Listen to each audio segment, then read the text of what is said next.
You can't do this to me! Who do you think you are? Oh, hi there, little chicken nuggets. Welcome to Grow TV. Welcome to Grow TV. Hosted by Carl. Where we have fun with our friends, talk about Jesus, and go over everything the Bible has to offer. Now once again, welcome to Grow TV. Oh, I'm immature? I'm immature? Well, guess what, fella? I don't even know what that means, so... Sorry you had to see that, kids, but golly, I'm just so angry. Ah! You see, I was waiting in line here at Disneyland, the land of Dizzy fun, when I was just told something so offensive. Something so rude, something so extraordinary, outrageous, I couldn't believe it. Do you know what this guy said to me? He looked me square in the eyes, and he said, "You're too short." Right? Isn't that insane? I can't believe it. I mean, I come to the amusement park to be amused, not insulted. I'm so fired up right now, I just don't know what I'm gonna do. I could punch a hole through space right now, I'm so angry. I could throw a boulder over a mountain, I'm so furious. I could snap this pen in half. I just don't want to do it right now. Whoa. What's going on? Why are you so upset right now, Carl? Upset? Upset doesn't even cover the half of it, Sam. All right, take it easy. Just tell me what happened. Well, I don't know if I can talk about it anymore, but I can text it.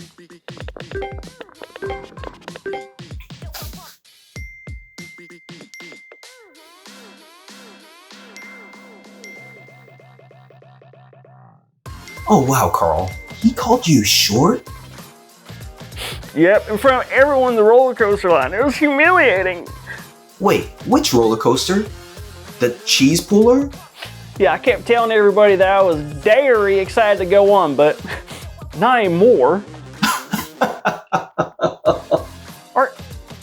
Are you laughing at me, Sam? No, I'm not laughing at you. I just realized why he told you you were too short. Well, don't keep me in suspenders. Tell me. Carl, how tall are you? 5'8". Well, there you go. You see, the cheese puller is a special roller coaster that requires you to be 5'9" or taller to ride.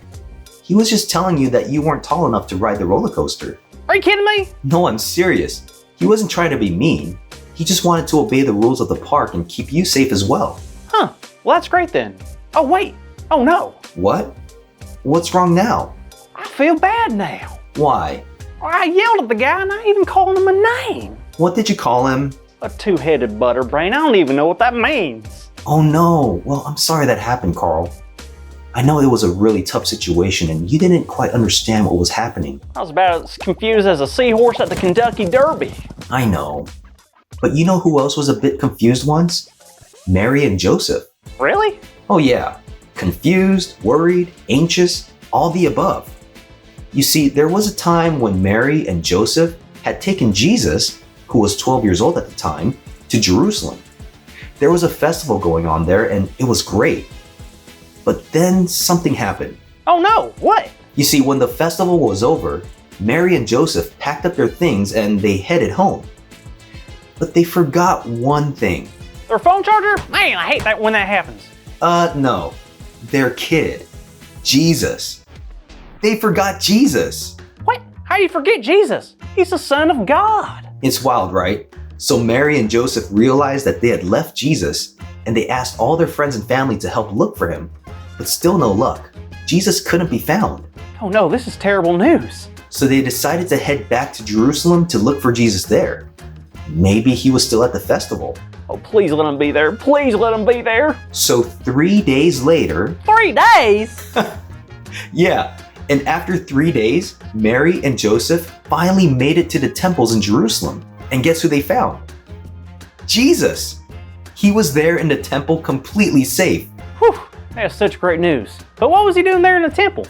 Well, believe it or not, he was teaching people in the temple and asking them questions. And guess what? The people who were listening to him, they were amazed at his answers and his teachings. Didn't you say that he was only 12 years old though? I sure did. But that's what makes this story even more special. Jesus had so much wisdom and knowledge, even at such a young age, that he was able to share his messages of love even with strangers. Well, what did his mom and dad say? They couldn't believe it. They asked him why he had not gone with them and he stayed here. And he said to them, "Why were you searching for me? Didn't you know that I had to be in my Father's house?" What does that mean? Well, his parents didn't understand either. You see, Jesus was on this earth to show us how to live and how to love others. And he didn't just teach us through his words. He showed us through his actions. His actions? Oh yeah, Jesus was in the temple because he knew that's where people went to learn about God. And being there gave him the opportunity to share his teachings and to show his love. How can he show love? Isn't that just like a feeling we get sometimes? It can feel like just a feeling, but real love is shared when we show it to others. If we love someone, we can use kind words, we can help with homework, give special gifts. I guess there's a lot of ways we can show our love through our actions. But what about our love for God? Well, that's the great thing, Carl. God tells us to love others just like Jesus loved others. So when we love people around us, our actions are showing that we love God. Well, hey there, kiddos. Great to see y'all. This was such an interesting story about Jesus, wasn't it? He loved God with his actions and gives us such a good example to follow, which is why our big idea for today is we can love God with our actions. So on the count of 3, let's spin around like we're on a spinning ride and shout out the big idea, okay? Ready? Okay. 1, 2, 3. We can love God with our actions. Gosh, I think I got a little bit too dizzy. But before I leave, make sure to tune in to next week's episode of Grow TV, okay? Thanks. All right, bye. Thank you for watching and tune in next week for a new episode of